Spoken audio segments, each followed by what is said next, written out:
Oke, baik ya. Saya buka. Assalamualaikum warahmatullahi wabarakatuh. Waalaikumsalam warahmatullahi wabarakatuh. Waalaikumsalam warahmatullahi. Oke ya. Ini pertemuan SG yang keberapa ya? Lupa saya ya, ke 10. Artinya seperti ini. Hari ini sebenarnya jadwal saya mengundang narasumber dari bidang kesehatan ya. Seorang dokter ya, Dokter Cakra. Tapi hari ini beliau berhalangan ya, karena sedang musim seperti ini, tiba-tiba ada panggilan mendesak, maka tidak bisa, dan saya tidak bisa mencari pengganti pemateri dalam waktu yang sangat singkat. Saya mohon maaf ya, yang tadinya Anda akan diberi wawasan tentang kesehatan jiwa, kesehatan mental, bagaimana pola hidup yang baik gitu ya. Kalau dulu tentang finansial yang baik, ya sekarang nanti akan seharusnya hari ini adalah kesehatan yang baik ya. Tapi tidak apa-apa, akan saya isi ya. Jadi nggak apa-apa, saya isi lagi. Ya, karena saya ngisi, saya akan mengawal Anda tentang PKM ya. Ternyata setelah minggu kemarin ada hanya beberapa anak yang intens komunikasi tentang progres PKM ke saya. Valdian ada nggak Valdian? Valdian?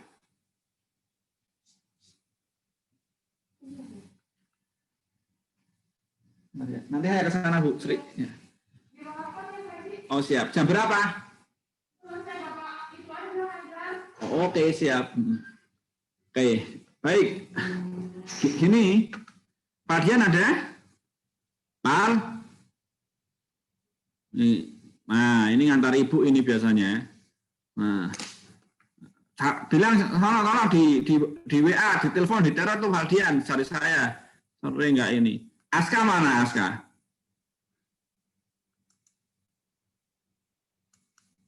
Ya, nggak ada kan?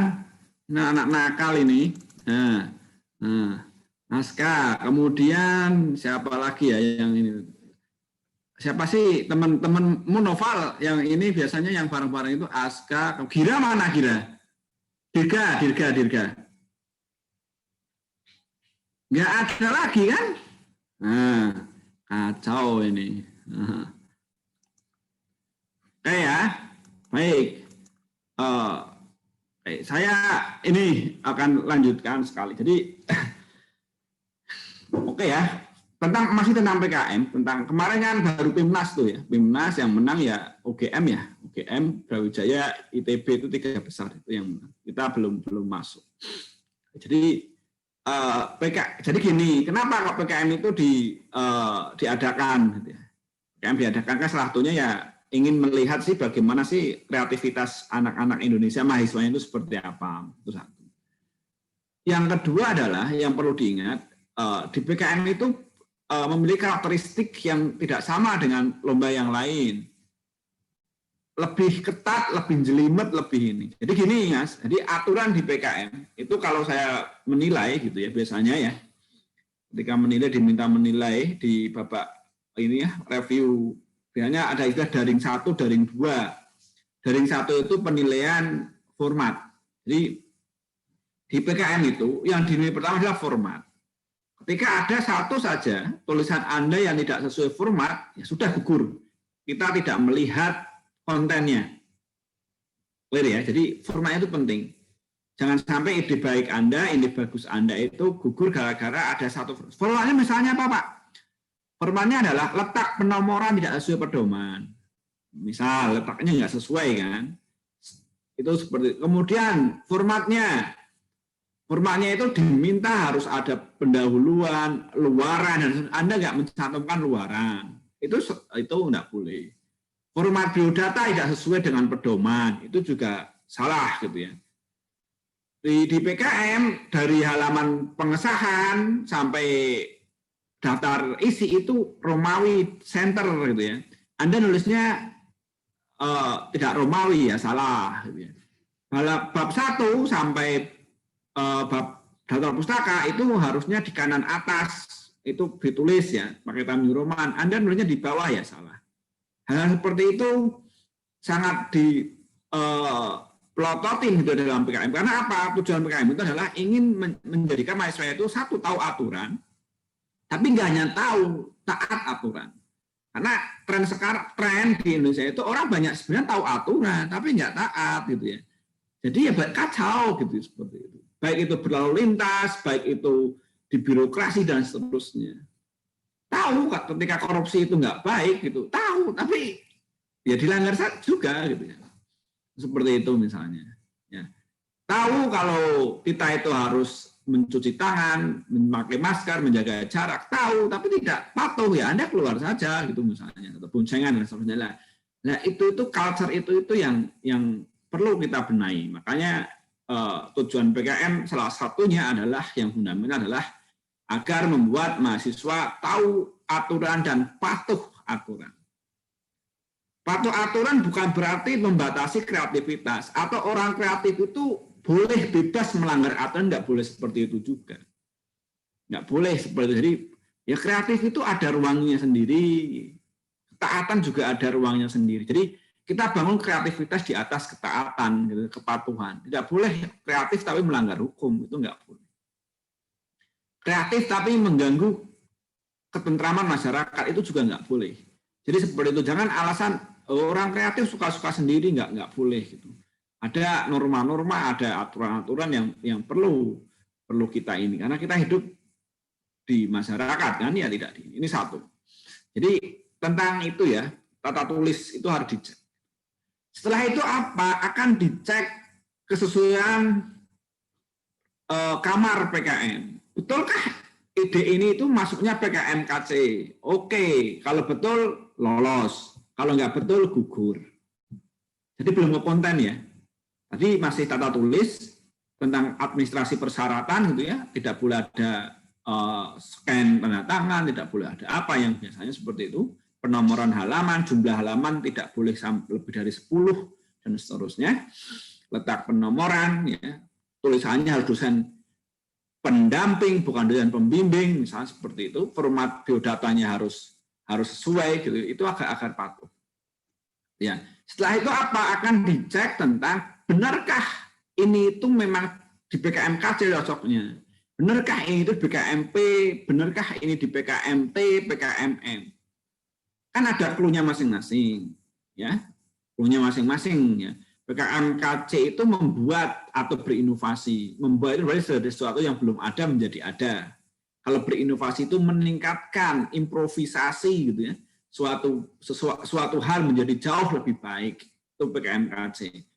Produknya apa? Harus ada hasil, harus ada teknologinya, minimal prototipenya. Itu PKM yang KC.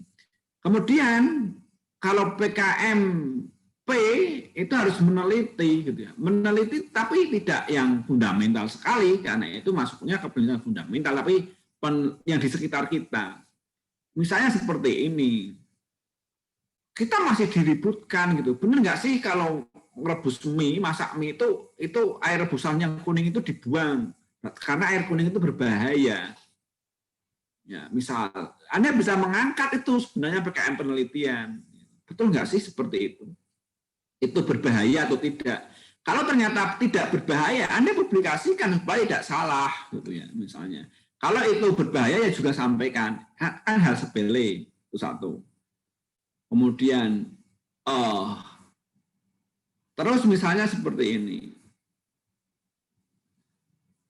Sekarang tren pedagang jamu gendong, kalau dulu itu kan pakai botol.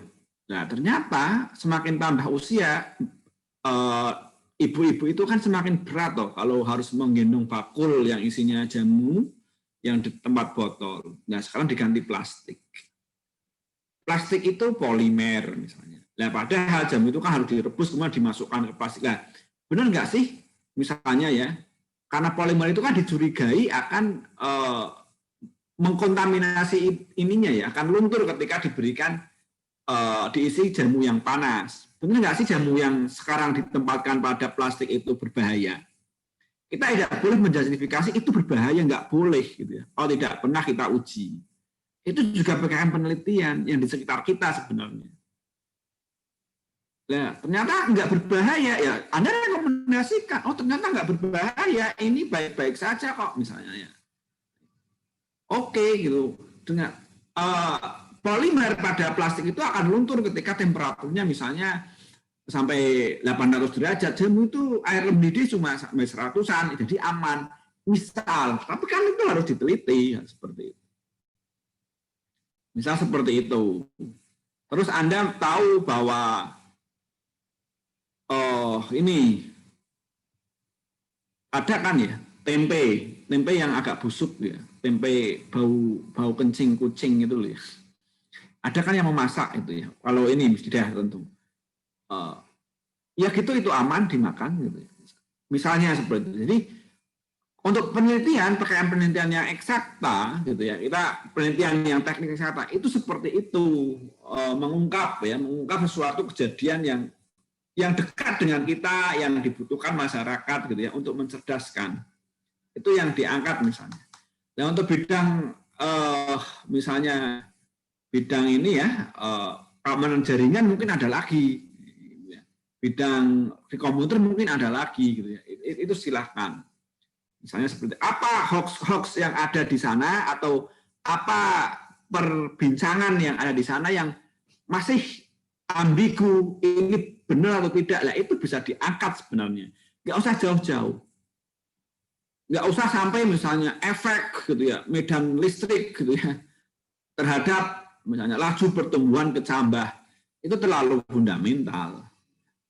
Lebih itu penelitian betul, tapi tidak kurang cocok ketika digunakan untuk PKMM. Itu contoh PKMP itu cocoknya adalah untuk TA. Jadi saya kadang ketika menilai akan seperti itu, tak saya rekomendasikan ini nggak cocok gitu. Jadi tidak bisa kita serta-merta semua topik TA kita pindahkan untuk jadi PKM. Itu nggak bisa. Karena ruhnya berbeda, feel-nya berbeda. Ya, itu clear ya. Jadi kalau yang misalnya yang kan penelitian itu ada dua ya, PE dan PSH. PSH itu sosial humanioral gitu ya. Misalnya. Nah, coba Anda tren, ya kenapa ya orang yang kalau kuliah tiba di Bandung, gitu ya, misalnya ya, padahal dari Solo, gitu ya, dari Papua, dari ini, ketika kuliah di Bandung paling sekitar semester 2 itu kok sudah berubah ya, sangat fasih ngomong anjir, jing gitu misalnya. Nah itu patut diteliti sebenarnya, itu apa sih yang menyebabkan seperti itu? Mereka hidup di daerah sudah 17 tahun misalnya, tidak pernah mengatakan hal seperti itu, gitu ya. Tapi ketika di Bandung dalam waktu singkat itu kok bisa seperti itu. Ada mekanisme macam apa yang bisa merubah, gitu ya, merubah cara bicara orang itu dalam waktu yang sangat singkat. Kira-kira kapan mulai berubah, kapan threshold-nya itu bisa diteliti sebenarnya. Seperti itu, misal itu ya tentang sosial. Ya, atau kecenderungan opini publik gitu ya.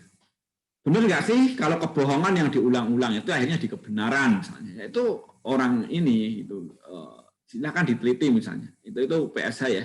Tapi saya tidak punya ilmunya. Jadi teman-teman yang di ekonomi bisnis dan seterusnya itu penelitian. Nah, kemudian yang PKMM. Benarkah bagaimana cara ngecek PKMM itu? Betulkah masalah itu muncul dari keinginan mitra, bukan dari kita yang mengusulkan?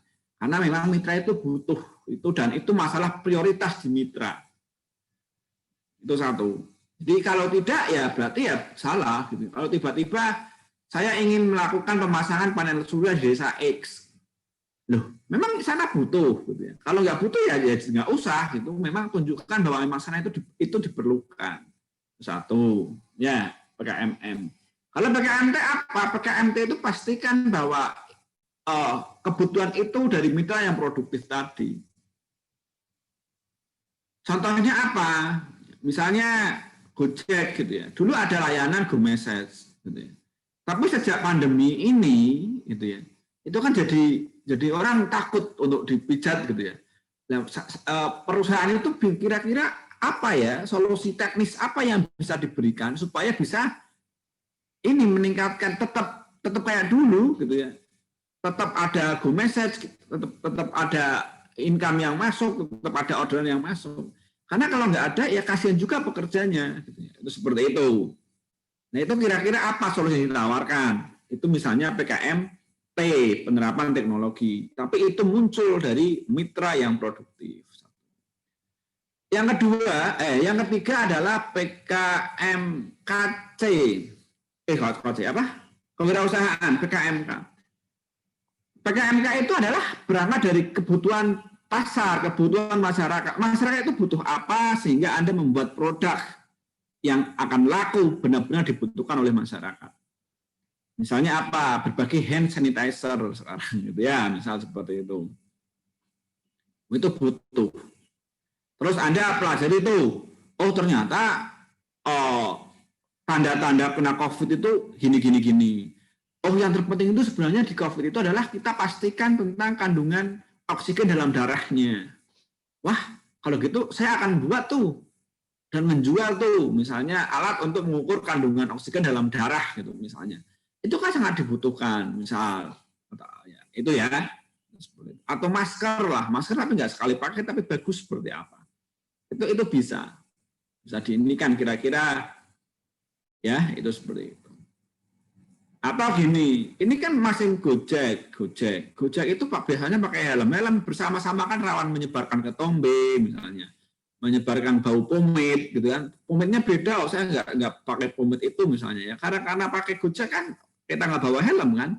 Nah kira-kira perlu apa? Oh berarti perlu penutup kepala misalnya ya. Penutup kepala apa yang sekali pakai tapi ramah lingkungan sehingga dan murah kan.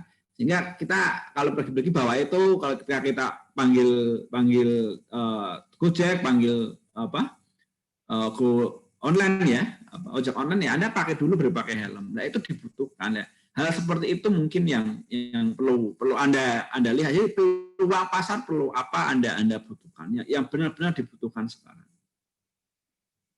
Atau bahkan misalnya gini, apa ya, jual ini Pak, solusi jawaban. Wah itu ya boleh aja sih kalau ada yang minat. Kalau saya sih nggak perlu kalau itu. Oke. PKM apa lagi? PKMT sudah ya, PKM sudah semua ya. Jadi itu dulu kita akan mengecek apakah ini sudah sesuai. Nah, setelah sesuai baru kita nilai tingkat kreativitas dan kemanfaatan atau dampaknya. Jadi ada 3 ya. Ada 3 fase pengecekan PKM. Pertama adalah administrasi, ya. Meyakinkan bahwa tidak ada satupun ketentuan yang dilanggar. Tujuannya agar mahasiswa tahu aturan dan taat aturan. Yang kedua adalah betulkah PKM itu sesuai dengan bidangnya yang dimaksud. Ya, kalau PKMP ya harus gini, PKMK harus gini, PKMKC harus gini, PKMT harus gini dan seterusnya. Ya, setelah masuk administrasinya lolos, kemudian sesuai dengan bidangnya, yaitu lolos filosofinya sudah sesuai. Kemudian yang ketiga adalah ini akan dinilai terkait ini ya, konten isinya apa, akan dilihat berapa tingkat kreativitasnya, kebaruannya dan dampak. Nah biasanya di level ini saya akan mencari di internet apakah ide ini sudah ada. Kalau sudah ada akan saya gugurkan biasanya. Kemudian ada, tapi di sini ada improvisasi. Akan saya lihat berapa level improvisasi yang dilakukan. Apakah signifikan atau tidak? Kalau tidak akan saya gugurkan. Itu seperti itu, ya. Jadi prosedurnya ke sana. Kalau sesuatu itu benar-benar baru dan sangat bermanfaat, ya, kreatif, gitu ya, akan saya nilai maksimal, nilainya 700, berarti ya sekitar 600 sampai 700 lah, 650 biasanya akan saya nilai ke sana. Ya, kalau sesuatu yang sudah ya sudah tidak akan saya nilaikan karena jelek. Ya. Kayak teknologi kemarin kan ada ya, ikut lomba itu ternyata sudah ya kita harus detail ke sana. Jadi nanti ketika ngadain acara mengundang juri itu harus pastikan, harusnya bukan tugas juri ya, tapi tugas panitia memastikan apakah ide itu pernah dikompetisikan sesuatu yang baru tidak. Itu seperti itu harusnya. Ya, oke, ke sana ya. Baik, terus oke, ini sesuatu yang benar baru ya akan saya nilai kreatifnya berapa, kemudian kemutahiran teknologi yang digunakan seberapa, kemudian dampaknya kebermanfaatan jika alat atau penelitian yang dilakukan itu bisa terwujud. kemudian realisasinya gitu ya, sesuai enggak masalah dana yang diajukan dan seterusnya. Pembimbingnya siapa, sesuai enggak bidangnya. Oh kalau buat bidang ini masa tentang membuat keamanan cyber ya, misal ya, pembimbingnya misalnya orang sosial, ini nggak masuk ini, ya itu akan mengurangi nilainya, tidak maksimal seperti itu. Mungkin itu pengantar dari saya tentang ya PKM. Jadi Anda pun ketika menyusun harus tadi pastikan formatnya sudah tepat, pastikan bidangnya sudah tepat. Yang ketiga, pastikan memiliki nilai kreativitas, inovasi, dan dampak yang signifikan. Itu seperti itu cara. Itu hanya dalam menulis PKM sebenarnya. Dalam menyusun suatu produk, menawarkan suatu solusi gitu dari TA, dari proposal nanti Anda dapat proyek, dari apa itu seperti itu logikanya. Ya, itu kemampuan pola pikir itu yang harus Anda biasakan, Anda asah terus, Anda lakukan terus. Itu ke sana. Apakah akan dicek plagiasi, Pak? Ya tentu gitu ya. Itu akan saya cek gitu ya biasanya. Ini copy paste ya berarti nggak niat gitu ya. Itu seperti itu. Ya, itu. Jadi kalau Anda sudah lolos PKM dan baik itu ya, Anda pernah melalui proses yang berkualitas. Dan insya Allah kalau Anda itu ya, Anda dengan sendirinya akan menjadi orang yang berkualitas. Oke, mungkin itu pengantar tentang PKM dari saya. Silahkan ada pertanyaan.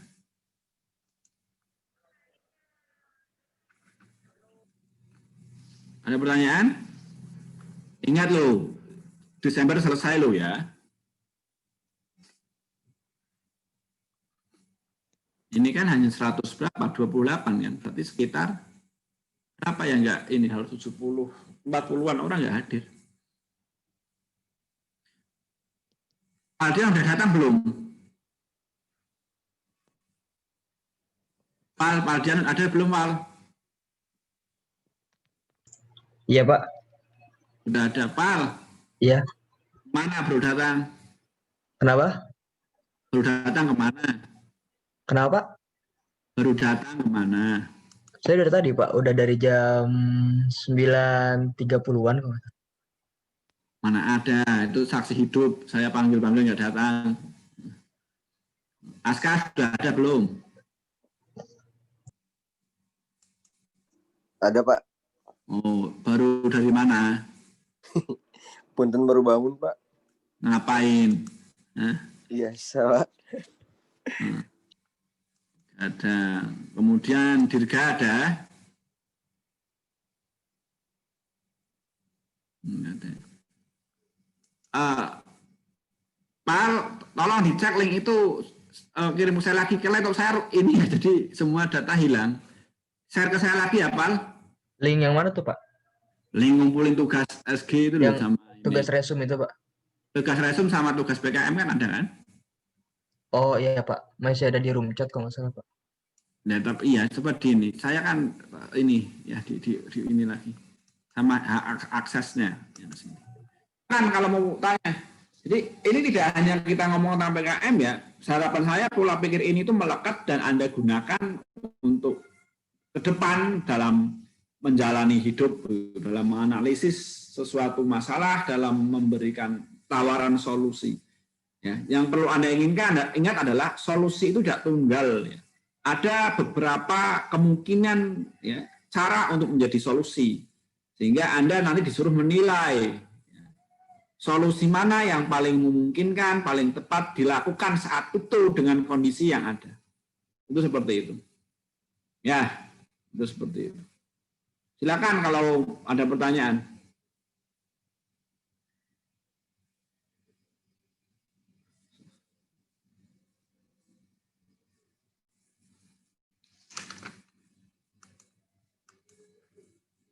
Ya ada?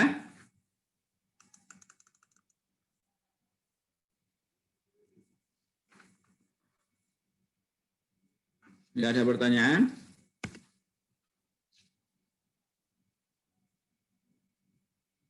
Sampai mana PKM-nya sudah sekarang?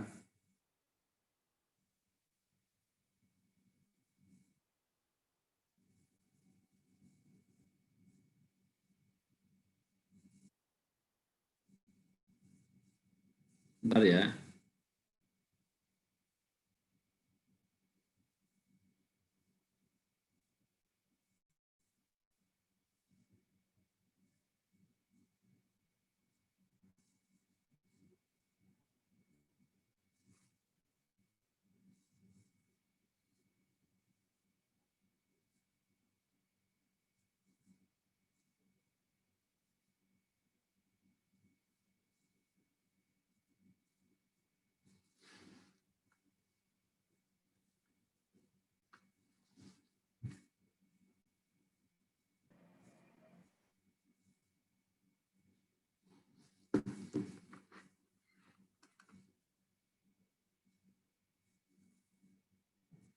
Oke.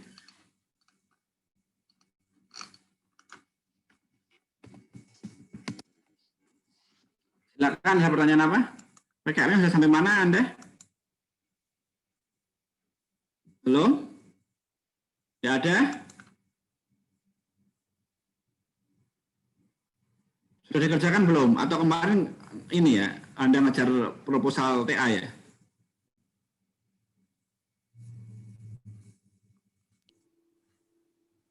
Iya Pak, ngerjain proposal TA dulu saya Pak.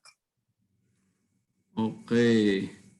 Berarti kan sudah kan, proposal TA-nya sudah lewat. Sekarang kembali lagi. Kenapa kok harus sukanya mepet itu kenapa sih? Saya heran ya.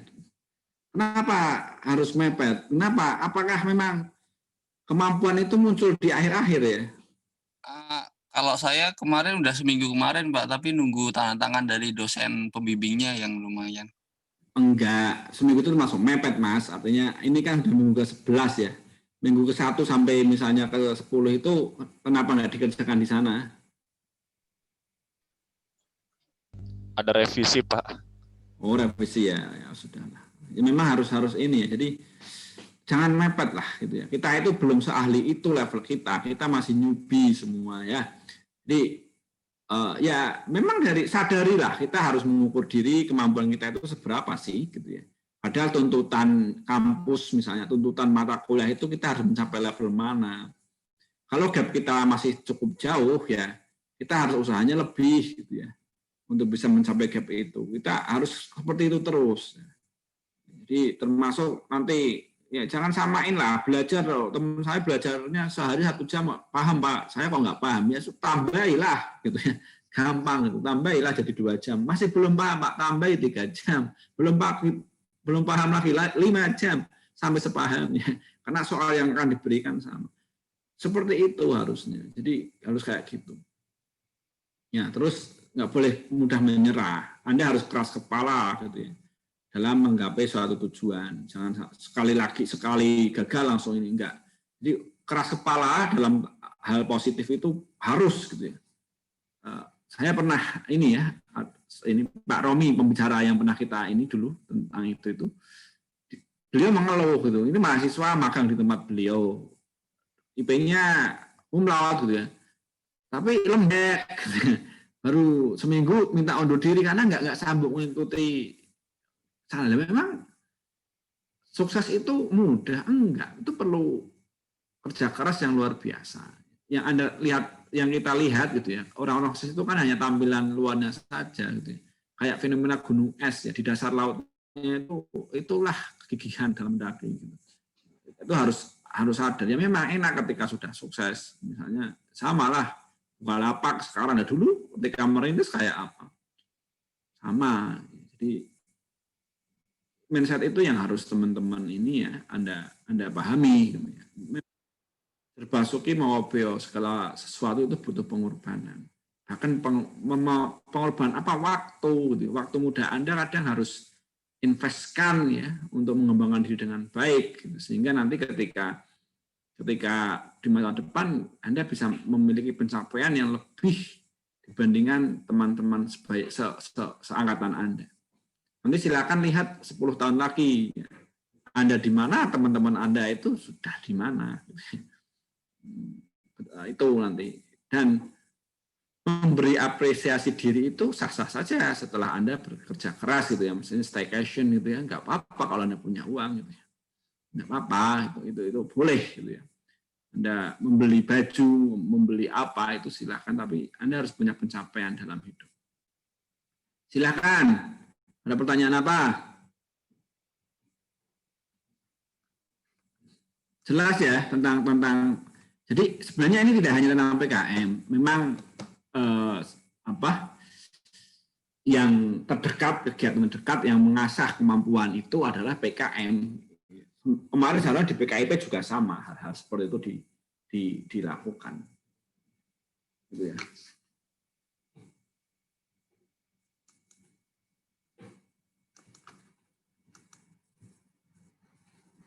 Kelihatan ya ini ya.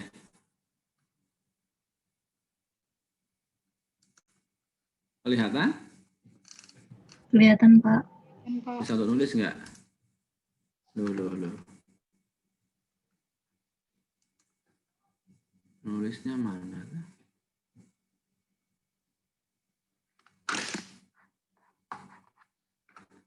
Oh nggak bisa ya.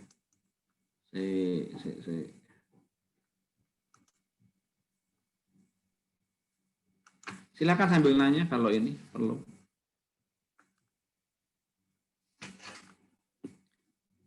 Ya, jadi tadi saya ulangi ya, biar ini punya catatan lah, nanti nggak punya catatan malah.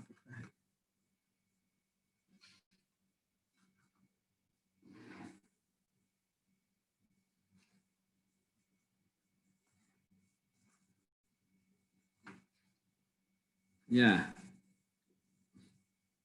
jadi, tujuan dari PKM itu ini adalah tentang pola pikir ya. Yang pertama adalah tahu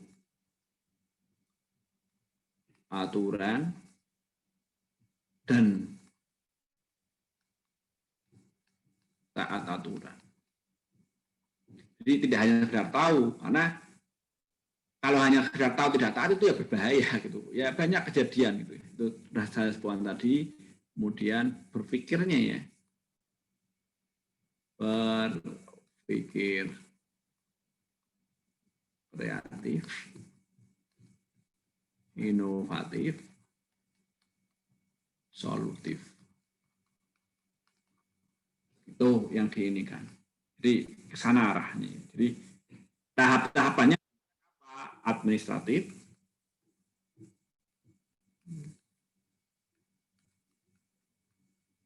setelah administrasi lolos, kita akan cek tentang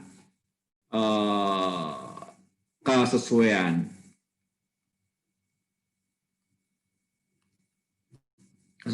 bidang ya. Benar nggak sih sudah ini memenuhi syaratnya, ada kriterianya. Setelah kesesuaian bidang akan dinilai tentang ini dulu inovasi, tentang kreativitasnya ya, level kreativitas, dampak, kebaruan ya.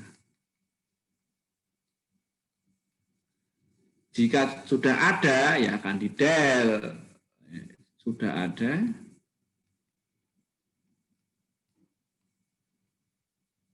ya maka akan gugur.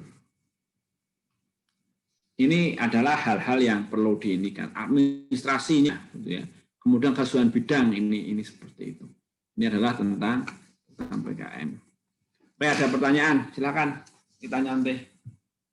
Atau nanya apa tentang kampus, kegiatan kampus atau apa.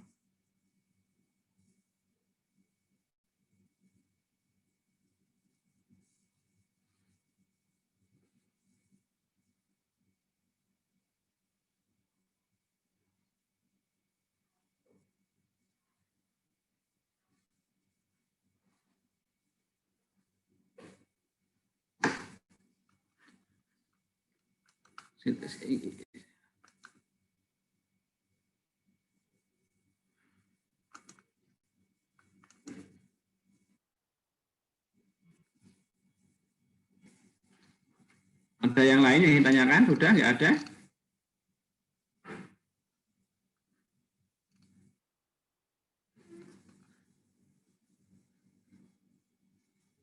Oke ya, saya kalau nggak ada, Mas Mas Kiki, Ya, Kiki, Pak. di stop dulu recordnya. Oke, Stop dulu. Pak. Nanti lanjut lagi.